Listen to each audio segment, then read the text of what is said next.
Is the two-party system as bad as everyone seems to think? What would happen if we changed it? My name is Joe Postell. I'm an associate professor of politics at Hillsdale College, and we're going to spend a few minutes talking about these two questions.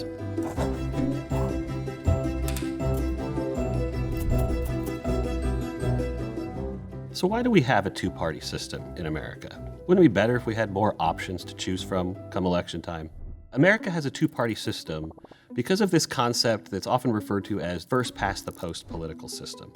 What that means is that whoever finishes first in a congressional district or first in a state in the Electoral College wins all of the representation from that district or state. It's a winner-take-all system. And the simple effect of this design is that third parties, which receive a lower proportion of the vote, are actually spoilers. They take away votes from the particular major party that they actually would support if they had to choose between the two parties. For instance, if you are inclined to vote for the Green Party in America, you're probably more closely aligned with the Democratic Party than you are with the Republican Party. But every vote you cast for a Green Party candidate, even if that candidate gets 5 or 6% of the vote, is actually taking votes away from the Democratic candidate. And if the Republican candidate finishes first, that candidate gets all of the representation. And so each party has an incentive to coalesce or combine all of its votes under a single party behind a single candidate in order to try to finish first in that election. And this essentially explains why we have a two-party system in America. It doesn't have to be this way. The Constitution doesn't mandate single-member congressional district. It doesn't mandate winner-take-all in the Electoral College. And in fact, 2 states in our Electoral College system today, Maine and Nebraska, don't give all of their Electoral College votes to the candidate that finishes first in that state for president.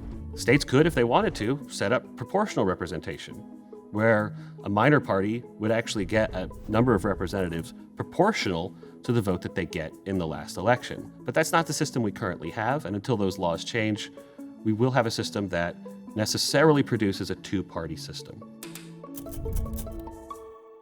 So is it a good thing that we have a two-party system in this country? What are the consequences of the fact that we only have two parties? In my view, the two-party system has some very positive effects for how politics works in America. The parties really are incentivized to try to capture a larger number of the voters and to appeal to a larger number of the voters in order to get to a majority in Congress or a majority in the Electoral College. This means that in addition to winning their hardcore supporters that are truly in favor of their policies, parties have to appeal to voters that are more lukewarm about those parties.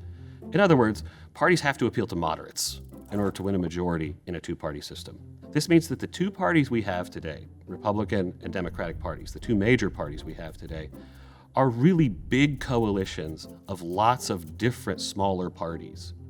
We really do have a kind of multi-party system in America. It's just contained within our two-party system. For instance, in Congress, the Republican Party is composed of many different caucuses. You might have heard of the Freedom Caucus, which is the more conservative part of the Republican Party. Perhaps you've heard of the Squad, a more left-leaning portion of the Democratic Party represented in Congress. But there are also so-called blue dogs, more moderate members of the Democratic Party. There are Main Street Republicans, more moderate members of the Republican Party. They're all called Republicans, or they're all called Democrats, but they have very different views politically. And you see the two-party system, instead of allowing these different caucuses to belong to different parties, really forces the parties to appeal to a broader coalition of voters and a broader variety of interests, including moderate voters and moderate interests. It ensures that American government doesn't go too far in one direction or the other. People look at American politics today and they say, isn't the opposite happening? Aren't the Republican and Democratic Party today actually radicalizing our politics? Aren't they polarizing us into camps of blue team and red team? They're constantly fighting with each other and constantly demonizing each other. And the two most important things here to note are party sorting and direct primaries. Party sorting is the phenomenon where voters move to places where people live like them, think like them, and vote like them. We're a much more mobile society than we've been in the past. Americans can move from blue districts to red districts or red districts to blue districts in order to live among people who share their views, their values, and their preferences. This, of course, has resulted in candidates coming from those districts and those states who are much more far to the left and far to the right.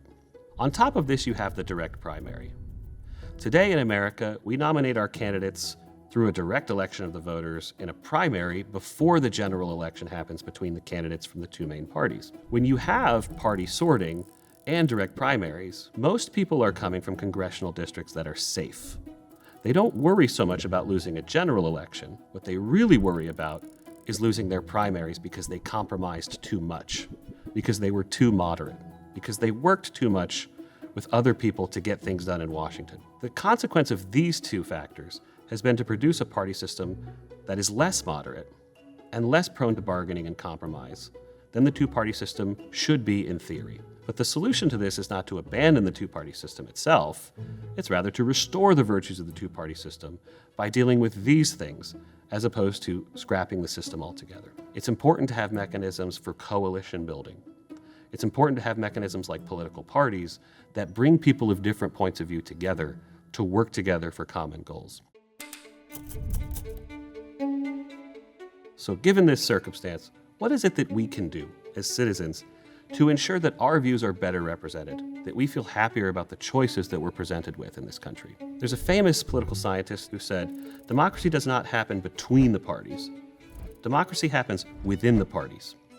That is to say, if you don't think that the two-party system currently reflects your point of view, the best thing you can do is to get involved inside the party that more closely reflects your point of view, and to try to reform it from the inside. Parties are highly responsive to the people that they rely on for votes.